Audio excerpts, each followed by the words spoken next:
Събеседник по желание. Валя Балканска. Гласът на народа.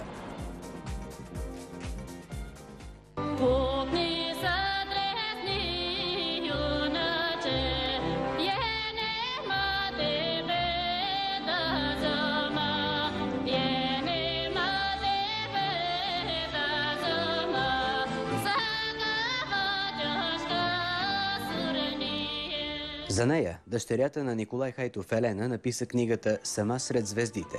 Изпълняваната от Валя родопска народна песен «Излял е Делю Хайдутин» и носи най-голяма слава от десетките изпяти народни песни. През 1977 година запис на песента е изпратен в космоса с американския космически кораб Voyager. Балканска пее откакто се е родила, но професионално от 1960 година, от когато е солистка на Държавния ансамбъл за народни песни и танци Родопа Смолян. На песните й са ставали на крака царе и президенти от цял свят. Валя Балканска и квартет Еолина бяха българските посланици на Европалия в Брюксел през 2002. През 2004 година в албума «Глас от вечността» събра едни от най-хубавите си песни, сред които «Абре юначе лудо и младо», «Горо ле горо зелена», «Майчинко, стара майчинко» и други. През декември 2005 година народната певица получава своята звездна плоча в Българската алея на славата. На церемонията тя е придружавана от Петър Янев, гайдарят, с когото обикалят страната и света от много години насам. Събеседник по желание. Валя Балканска. Сега.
Добро дошла, понеже споменаваш за мерак в този куплет. Мерак за какво имаш ти на тези години? Кой няма мерак? И от млади години, и на тези години. Никога човек мерака не си е губил. Но конкретно нещо? Конкретно за по-добър живот. Но не за тебе, а за всички, вероятно. За всички хора. А ти как живееш? Като всички нормални хорица. Кога има, кога няма. Гледаш си в ръцете, кога ще спечелиш, кога ще вземеш. И няма, така ли? По някой път няма. Има и та няма. Има и та няма. А как пазиш от устаряване гласа си? Това е Божа работа. Той или е дал, или е взел. И не е толкова този глас, който е бил. Всичко е с времето си. Да. Защото аз правих много тежка операция на времето от гуша. И не е този глас, който е бил, но благодаря на Бога, още има и още обичам хората и го давам колкото е останало. А какво в него се промени след операцията? Имам падане малко на тоналността. Да. Не е този сопран, който е бил. Да. Високия, силния глас. Благодаря. Да. А кога беше операцията? 73-та година. 5 часа и 30 минути операция. Тук трябваше гърдите да се реже с трион. И попаднах в добри ръце. Чии? От добри лекари, които с изтегляне, затова много продължи операцията. Но направиха всичко възможно. Кои лекари бяха това? Да запазят. Не ги помня, защото... Ама къде? В София ли бяха? В София беше. Доктор Овчарова, доктор Китипов, доктор Заграфски, Василевски. Имаме. И дано да ги има такива, които дават живот на хората. Валя, ти чувстваш ли се по-близо до Бог?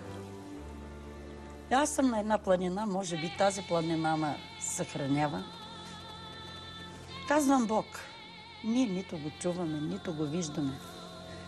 Но човек, когато реши да тръгне на път или някъде казваме, Боже, ти напред и аз до тебе. Дай сила да те крепи, да ти помага.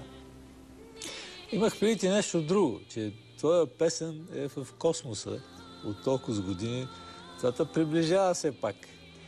Ние си го мислиме, че Е там. А че той е може да там, не е там. може и да е до нас. Да. Аз затова казвам, че нито го виждаме, нито го чуваме. Като разбра, че американската станция отнася в... там. То не е ясно какво е. В космоса, ама космос ли е или нещо друго. Гласът ти какво си каза? Аз казвам това. Не съм горда, че аз съм изпълнителката, защото можеше да е всяка. Защото ние в... Може, ама не е. Не, но в България ние имаме добри певци, добри изпълнители. И ако не съм била, аз щеше да е някой друг. Но ние сме в България богопомазани. Защо? Защото има много, много добри хора. Когато стане случка някой път, чуеш болен, чуеш за деца, за изоставени деца, може да няма за тебе, ма ти подаваш ръка, дадеш си левчето, може да не е много, но все пак това е помощ. Това е залъч. Аз много пъти съм споменавала един случай с моя правнук. Аз имам 3 правнучета. Мъжът ме почина на 7 май, на 8 го погребахме. Правнука се роди на 15 май. Осмак, пълен осмак. В 8-я месец. В 8-я месец. И внучката ми се обажда. Бабо, да дойдеш, защото детето тръгна. Казвам, ти си имаш майка, имаш си мъж. Ще дойдат те. Защо казваш така? Защото все пак майката е винаги по-отпреде, преди бабата. Да.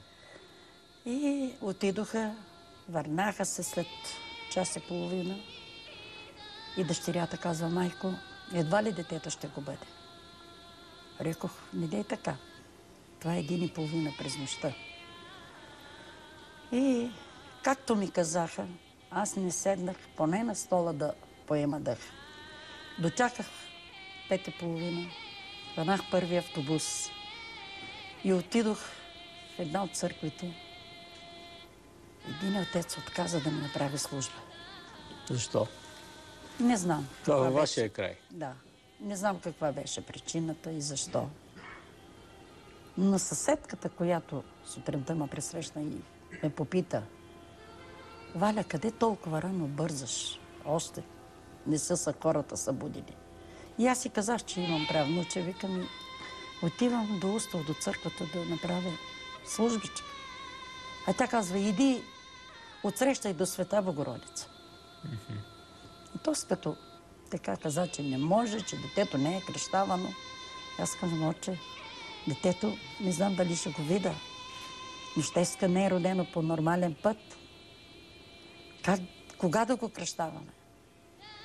Разплаках се аз и отидох до отсреща. Той е бил много милозлив този поп. Но отидох при другия. И затова казвам благодаря на Бога. Чуках на вратите, където живеят. Като отворих вратата, една невероятна дума чух от този човек. Кажи, Валя, какво има? Аз само казвам, отче, дошла съм от Зор. Имам правнуче и не знам дали ще го видя. Чакай, Валя, има служба за живот. И аз усетих и не тръпки как ме поеха по тялото. 1 час направи службичката. Връщам се в болницата, звъня на вратите да видя как е детето. И 2 акушерки, които бяха на вратите, казват, Валя, стана чудо. И към край детето отишло. Не, казва, стани. Ковиоза, в който е сложено вашето дете, 2 години не е работило. Тръгна да върви. Айде, бе. И на вратите се зареко. Ако Господ е рекал да изляза в чужбина, стотинка не искам да взема за себе си. Ще се помоля да намерим начин да вкараме един ковиоз в нашата болница. Ако не е за моето дете, за останалите, които имат нужда, да го има. И непосредствено след това се обаждам на Петю. Валя, казва, никакъв проблем нямаш от моя страна. След 20 дена се обадиха ние да заминем за Щатите. Лека и пръст на нашата добра приятелка и добра актриса Мариана Димитрова. Тя ли Заведени в къщи. Бяхме една седмица в нейния дом. И една вечер се събраха много българи на парти от тях. И някои от хората така се поинтересуваха. Валя, какви деца имаш? Как живота? Пътуваш ли? И им казах случката. Непосредствено, като се прибрахме след Петю, след един месец, първо чувам при Слави Трифонов, Никола Анастасов и не помня други кой. За България тръгва един ковиоз. Рекох, това е мое нещо. Убихте Слави, няма друга да е. Обадих се на нашите хора там. Една още приятелка голяма имам в Пловдив, Живка Ангелова, която работеше към БЧК. Дойдоха и това ми е едно надоставена... Значи, общото това те кара да вярваш в чудесата, така разбирам. Да. Обаче нормално ли е в България все да се надяваме на чудесата, все да търсим някакви ковиози? Не е нормално, защото... Това не те ли измъчва, бе, Валя? Кого не измъчва? Да видиш болното си дете, да видиш болни хора, да се оплакват сега, че няма лекарства, че нямат хора пари за хляб. Как се оправи тази проклетия? Че ги ограбват. От твоя гледна точка. Как се оправи тази проклетия? Законите. Първо, политиците да помислят. Да. Тия отгоре не да се извиняват. Мислиш си, че могат да мислят? Не да се извиняват. Те не мислят. А могат ли изобщо? Не знам. Ти си се виждала с доста политици, нали? Пяла си. Виждала съм се и на много политици ме приписваха, че съм за този, за онзи. Аз политици нямам, аз имам народ. Оцветяваха ме. Аз нямам цвят. Аз имам българска народна музика. Кой цвят те оцветяваха, че съм забрал? И при господин Стоянов, Петър Стоянов. и при Живков, и при кой ли не. Той Живков нямаше цвят, той просто си беше... Той нямаше, но... Той беше... Аз бях Живков. Как се казваше? Да, той си беше... Но след това, при когото съм отишла да изпея, ти си с този. Не е вярно. Аз като застана ти си с на сцена или на стадиона, извинявайте, мога ли да кажа, извинявайте, вие сте червен ли сте? Да. Вие бял ли сте?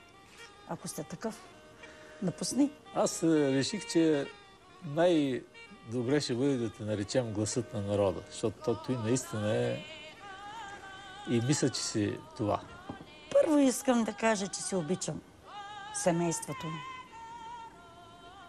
Прага навътре никой не ти знае на какво сядаш, какво пиеш, какво ще си нахраниш. Колко можеш, да. Колко можеш. Оттам нататък. Родината е България. Аз съм молена на много места. Много се зарадвах, като прасна една цепеница по този дет прави партия Помак. С какълците в главата. Но то не само това. Тая глава не трябва да я носи на рамената. А къде, бе? Да си отвори портата, като се смята такъв, да върви, да се търси тия, които са. Той твърди, че ги е намерил. Намерил, друг път. Говорим за Ефрем Моллов. Зная. Той има скакалци в главата си, казал. Не само скакалци. Той акъл няма в главата си. Добре, тази работа сега що пак излезе? Защото сигурно се дават много пари. Моето мнение е това. Никого не ангажира. Кой ги шишка обаче от големите партии? Защото Кой има интерес от това да има помашка партия? самия той. Само той. Самия той. Получава си паричките и от това иде и отвън. В Смолян, в Родопите, народа, от тази гледна точка живеят нормално. Ние не се наричаме помаци. Да. Аз дори с една жена казва, Валя, до кога? Тя го смята за нещо обидно ли това? Не обидно. На Шарков, на Симеон Фисински, който тая дружба родино създадаме. Да, Кога са да. тръгнали нашите хора и са осъзнали, че сме българи. Но никой не пречи в къщата дали ти ще се молиш по-християнски или ще се молиш по мюсюлмански. Да. Но ти живееш в България. Си българин. Извинявай, ти при онази драматична история с правнучката ти отиди в християнска църква, нали? Да. Да. Аз съм кръстена. Ти си кръстена, да. Но искам да ви кажа... А до кога, до колко години мислиш, че си помакиня? Имаш ли? Аз съм от 13 години. 13 Никога годишна. няма да го забравя. От 13 годишна? От 13 годишна. Берем тютюн тогава на времето в тека за сет. Да. И аз свалих кърпата. Моята майка да мене. Мари, да си туриш кърпата на главата. Как и викахте на кърпата? Ашмак. Ашмак. Ашмак, ама той е друго. Корпата, по-родопски корпата. Корпата е, да. Да си туриш корпата на главата. Рекох, майко, от тук нататък кърпа на моята глава няма да видиш. Аз тъпча в българска земя. Храня се от това, от което работя. Тя как реагира тогава? Тя. Пирон ще ти забие тук на главата, ще я носиш. Да. Рекох, майко, но в твоята глава, ако има забит пирон, в моята няма. Свалих кърпата. Ама как изведнъж се разбунтува? Какво стана? Не знам какво, както си бирах на тютюн, това ми дойде отвътре. Оттам на насетне. Да. Аз кърпа на главата не съм носила. Беше и много тежко, когато тръгнах да стана, да дойда в Смолян, когато се сформираше ансамбъл Родопа. И като усетих, че аз съм се събрала една бовча. Къде се събрала това багаж? Майко, аз до тук съм те слушала, до тук съм мълчала вече. И къде? Ще върва в Смолян и ще пее. Ти ще вървиш в Смолян. То от тебе човек няма да стане. И знаете ли каква клетва ми отправи моята майка? Но аз съм ги простила отдавна. Кажи. Мравка да ми влачи най-голямото парче. Как бе?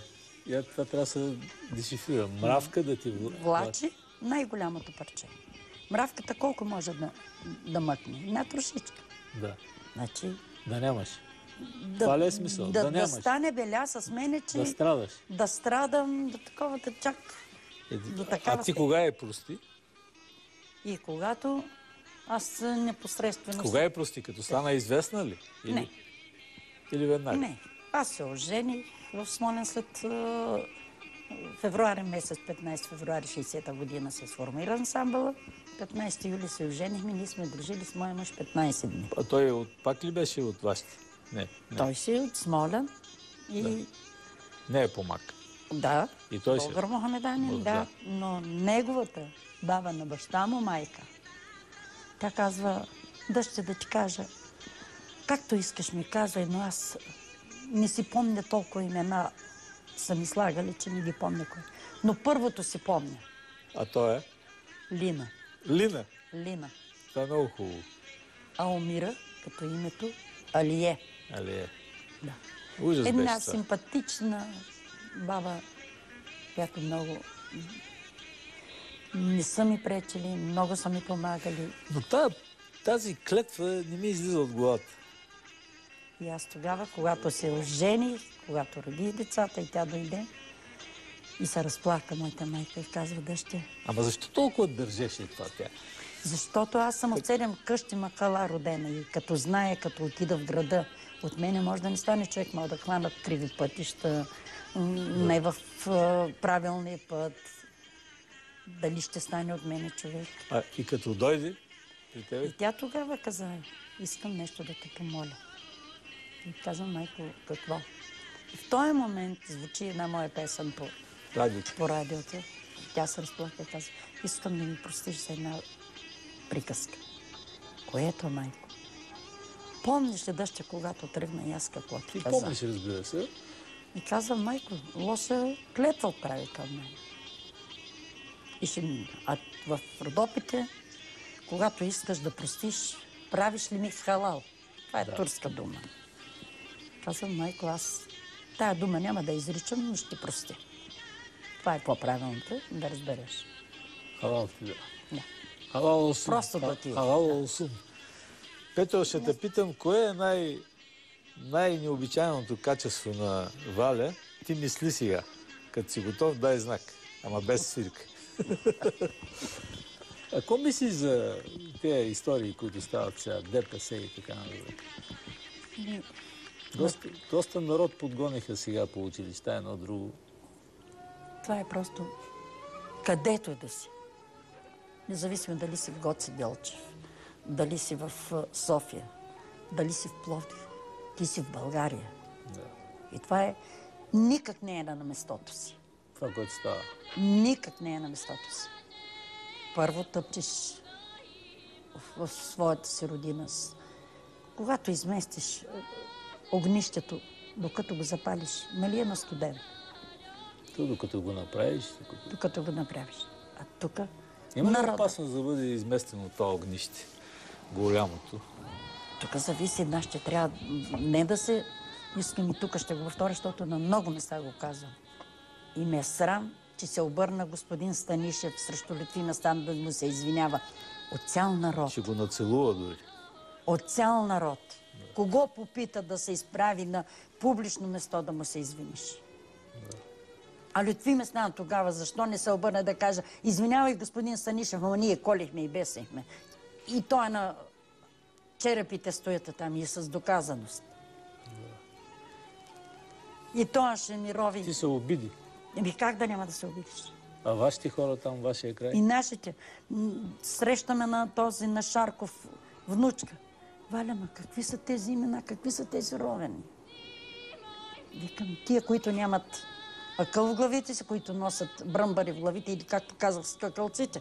Ето как да го няма оня с бръмбарите, когато Станишев се извинява? Как те? Те веднъж им се извиниха. Това си беше така малък театър.